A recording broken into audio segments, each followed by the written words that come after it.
राम गोटे भल पिला राम दिए दी ओ दी गुद्दू गुद्दू बय नाई मते लागुती गुद्दूटा भूल अछि एथिरे गोटे ओ बेथि लेखा जाइति बोधे गुद्दू गुद्दू नुहे तो एटा गद हेबो काहे ना राम तो भगवान अतंती आउ भगवान को गद कुआ जाय लागुते बही दिए लेखि दी ए गंदेई टानी की लेखि दी आउ तापर कोन अछि देखि श्याम गोटे दुष्ट पिला श्याम दिए NAUDATY नौती वाई बॉय एटा नौती वाई हेबो ना नत वाई हेबो किति बुद्धि पाउनी हे थादो आ मो दादा एते इरांदी हबोनी मु देति की कहउते ठीक अति ए इरांदी लोक माने काहे कि हम देश को आथिले के जानी काली तो गले तांको भाथा को काहे थादी गले के जानी एबे मो भले पिला माने केते हैरान होउतंदी थादो एथबो स्कूल गले थार मु पतारी की बुद्धि देबी आ स्कूल टाइम तो होई गलानी बौ बौ आ कुआरे गलु बा आ जल्दी मते खाइया को देलु खाइ दे कि मु स्कूल देबी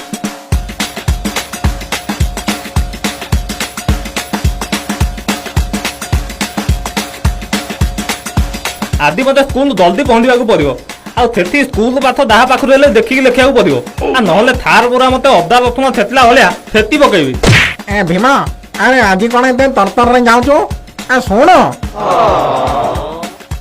आयुध भाई आ कोन हला ए नहीं मु कहली एते तरतर हें कि कोन जाउछो अरे स्कूल टाइम हे गलेन तो आ थेती भाई हां अरे नहीं बे स्कूल टाइम हेइनी आहुरी बहुत समय अछि मो स्कूल बस पर आसीनी मु अपेक्षा करती रह टिके कथा आवा आयुध भाई तुम स्कूल बहुत बड़ ना हाँ ने आम स्कूल बहुत बड़ सब रूम पूरा एसी गरम दिन हो कि शीत दिन हो किछि टेंशन नहीं आउ आम स्कूल कथा कौन कहबी बथा दिने छातरू पानी पड़े बाहर कम क्लास रूम रे बेथि पानी थाए आ गरम दिने तो बहुत कथ फैन बुलेनी ठीक रे आम देहरु एमिति ढाल बहे जेमिति धरणा बहुती अरे भीमा आज तू टिफिन में कौन नहीं चुंगे आमे टिफिन नौनु आमको बा स्कूल रे खाइबा को मिले मु शुणी तुमको डाली भात मिले ताले आज टिफिन में डाली भात खाइबो ना नाई नाई आज बुधवार अंडा भात बार अनुसार केउ दिन अंडा भात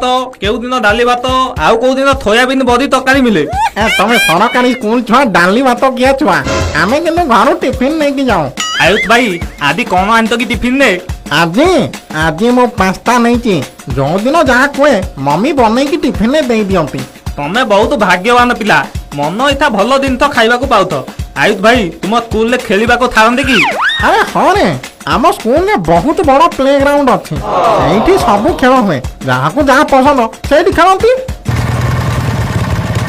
अरे भीमा स्कूल बस आसीगला मु जाऊँगी है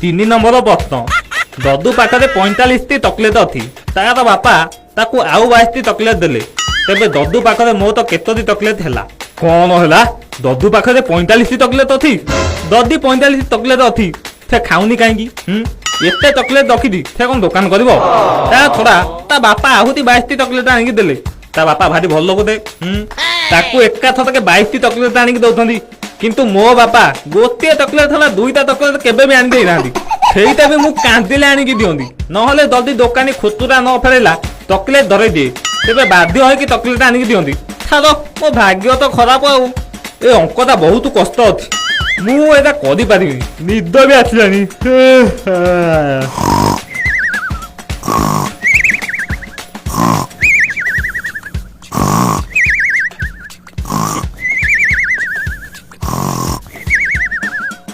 भीमा भीमा अरे उठे पाठर पढ़ के बसी के ढुलाउछु अरे उठ पाठ पढ़ उठ पाठ पढ़ बहू आ कौन हला काहे पाटी कर तू तू कौन भाबु तू मु थोइथिली अरे नाही मु आखी बंद करके पूरा भाबुथली टिके की बदमाश के रे तू मते पड़े मिछ कहउछु अरे एमिते ठकेले तो मूर्ख हेइ जिबु जीवन रे बड़ा मनिष होई परिबुनी बुझिलु ये कहला बड़ मंथ होई पारिबिनी सचिन तेंदुलकर तो कम पाठ पढ़थनी देख से बड़ लोक कि नहीं।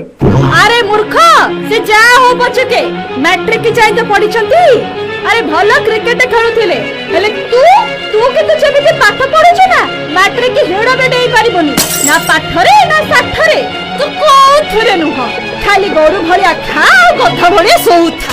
ବୋଉ ମୁଁ କାହିଁକି ମାଟ୍ରିକ ପାସ୍ କରିପାରିବୁନି? ତୁ ବୋଧେ ନ୍ୟୁଜ୍ ଦେଖୁନୁ ଆଉ ଏବେ ସରକାର ପରା ମାଟ୍ରିକ ପିଲାଙ୍କୁ ବିନା ପରୀକ୍ଷାରେ ପାସ୍ କରିଦଉଛନ୍ତି। আরে গধ এথরক করোনা আসিଥିଲା বলি পিলামানে পাঠ না পড়িবারু সরকার সেমিতি কলে এমিতি কোন ସବୁ ବର୍ଷ হব? ହଁ ହବନି କାହିଁକି? ଆମ ବେଳକୁ ବି ସେମିତି ଆଉ ଗୋଟେ କିଛି ଆସିଥିବ ଆମେ ବି ଷ୍ଟ୍ରାଇକ୍ କରିବା ପରୀକ୍ଷା ବାତିଲ କର। হে ভগবান এ পিলাকে মু যে কোন কহিবি এ পিলা কোউ দিন সুধুরব কে জানি। নমস্কার দর্শক বন্ধু আপন মানে দেখুছন্তি ফালতু নিউজ মু টাউটরিং গুরুবারে তଳ বেহেরা ଆପଣ ଭୁଲିବେନି ମୋ ଚେହେରା। ଆଜି ପ୍ରକାଶ ପାଇଲା ମ୍ୟାଟ୍ରିକ ପରୀକ୍ଷା ଫଳ।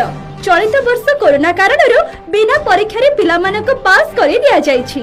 ଏଥର ରେଜଲ୍ଟ ବହୁତ ଭଲ ରହିଛି। ଖାଲି ପିଲା ନୁହେଁ କ୍ଲାସର ବେଞ୍ଚ ଡେସ୍କ ବ୍ଲାକ୍ ବୋର୍ଡ ମଧ୍ୟ ପାସ୍ ହୋଇଯାଇଛନ୍ତି। ଆଉ ଯେଉଁ ପିଲାମାନେ ଏଥର ପାସ୍ ହୋଇପାରି ନାହାନ୍ତି ଲୋକଙ୍କୁ କହିବା କଥା ତାଙ୍କୁ ସ୍ୱୟଂ ସରସ୍ୱତୀ ଚାହିଁଲେ ବି ସେମାନେ ପାସ୍ କରେଇ ପାରିବେ। ତେବେ ଏଥର ଦେଖିବାକୁ ଗଲେ ଏଇଟା ମ୍ୟାଟ୍ରିକ ରେଜଲ୍ଟ ନୁହେଁ ଲଟେରୀ ପ୍ରତିଯୋଗିତା ଥିଲା। ଏହି ଫଳାଫଳକୁ ନେଇ ସବୁ ପିଲା ଖୁସି ଥିବା ବେଳେ କିଛି ପିଲା ଅସନ୍ତୁଷ୍ଟ ଅଛନ୍ତି। ତାଙ୍କର କହିବା କଥା ସେମାନଙ୍କୁ ଆହୁରି ଅଧିକ ମାର୍କ ମିଳିବା କଥା। 99% ରଖିଥିବା ପିଲା ବି କହୁଛି ମତେ 101% ମିଳିବାର ଥିଲା। ତେବେ ତାଙ୍କ ପାଇଁ ସରକାର କଣ କରୁଛନ୍ତି ଏହା ଆଗକୁ ଜାଣିବା ବାକି ରହିଲା। ଆରେ ଆୟୁଷ ଭାଇ ତ ମ୍ୟାଟ୍ରିକ ପରୀକ୍ଷା ଦେଇଥିଲେ ତାଙ୍କର ରେଜଲ୍ଟ କଣ ହେଲା ଟିକେ ବୁଝିଦବା।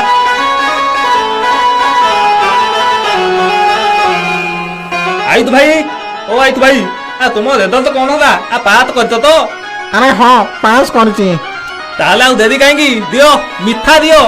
হ্যাঁ আরে পাস সিনা করছি হেলে মোর মাত্র 70% আসছি হেলে মোর 95% আসিবার থিলা। ଆରେ ତାହେଲେ ତୁମ ଠାରୁ ଆମ ଗାଁ ସ୍କୁଲରେ ପଢୁଥିଲା ରମେଶ ଭାଇ ତାଙ୍କର ତ ତମଠୁ ଅଧିକା ନମ୍ବର ଅଛି ସେ 90% ରଖିଛନ୍ତି। হ্যাঁ সরকার গভর্নমেন্ট স্কুল পিলাଙ୍କୁ ଅଧିକ নম্বর ଦେଇଛନ୍ତି ଆମ ପ୍ରାଇଭେଟ ସ୍କୁଲ ପିଲାଙ୍କୁ କମ নম্বর ଦେଇଛନ୍ତି। ନା ଆମେ ଷ୍ଟ୍ରାଇକ୍ କରିବ ସରକାର ଏଇଟା ଅନ୍ୟାୟ କରିଛନ୍ତି। ସେନା ଗୋଦଦା କରୁଛନ୍ତି ସରକାରଙ୍କର କଣ କିଛି କାମ ନାହିଁ ତୁମକୁ କମ ମାର୍କ ଦେବେ? ଆଉ ନୁହେଁ ତ କ'ଣ ତାହେଲେ ସରକାରୀ ସ୍କୁଲରେ ରମେଶ ଭାତ ଡାଲି ଖାଇକି ଏତେ ନମ୍ବର ରଖିଲା ଆଉ ଆମେ ପଇସା ଖର୍ଚ୍ଚ କରି କାହିଁକି କମ ମାର୍କ ପାଇଲ? ଶୁଣ ଭାଇ ବେଶୀ କଥା କୁହନି। କଣ କହିଲ ଆମ ସରକାରୀ ସ୍କୁଲ ପିଲା ଡାଲି ଭାତ ଖିଆ ପିଲା? ହଁ ହଁ ଆମେ ଡାଲି ଭାତ ଖିଆ ପିଲା ଆଉ ତମେ ପିଜା ପାସ୍ତା ଖିଆ ପିଲା। ତମ ବାପାଙ୍କର ପଇସା ଅଛି ବୋଲି ତମେ ପ୍ରାଇଭେଟ ସ୍କୁଲରେ ପଢୁଛ ଆମର ନାହିଁ ଆମେ ଗଭର୍ଣ୍ଣମେଣ୍ଟ ସ୍କୁଲରେ ପଢୁଛୁ। ତା ମାନେ ନୁହଁ ଆମର ମୂର୍ଖ ଟ୍ୟାଲେଣ୍ଟ ନାହିଁ। କେବେ କାହାରିକୁ କମ ଭାବିବନି ହେଲା। ନିଜ ଦୋଷ ଆଗ ଦେଖ। ତମେ ତମ ମାର୍କ ବଢେଇବା ପାଇଁ ଯାହା କରୁଛ କର କିନ୍ତୁ ଆମ ସ୍କୁଲକୁ ନିନ୍ଦା କରିବନି କାରଣ ତମେ ତମ ବାପା ଦେନକୁ ପଚାରିବ ସେ ବି ସରକାର ସ୍କୁଲରେ ପାଠ ପଢିଥିବେ ଏପରିକି ତମ ଥାରେ ବି ସରକାର ସ୍କୁଲରେ ପାଠ ପଢିଥିବେ। ମୁଁ ମୋ ନିଜକୁ ଗର୍ବ ଅନୁଭବ କରୁଛି ଯେ ମୁଁ ସରକାର ସ୍କୁଲରେ ପଢୁଛି। ହଁ ମୁଁ ଡାଲି ଭାତ ଖାଉଛି ଅଣ୍ଡା ଖିଆ ସ୍କୁଲରେ ପାଠ ପଢୁଛି। ଆମ ସ୍କୁଲ ଆମ ପାଇଁ ମହାନ। ମୁଁ ଏବେ ଆସୁଛି।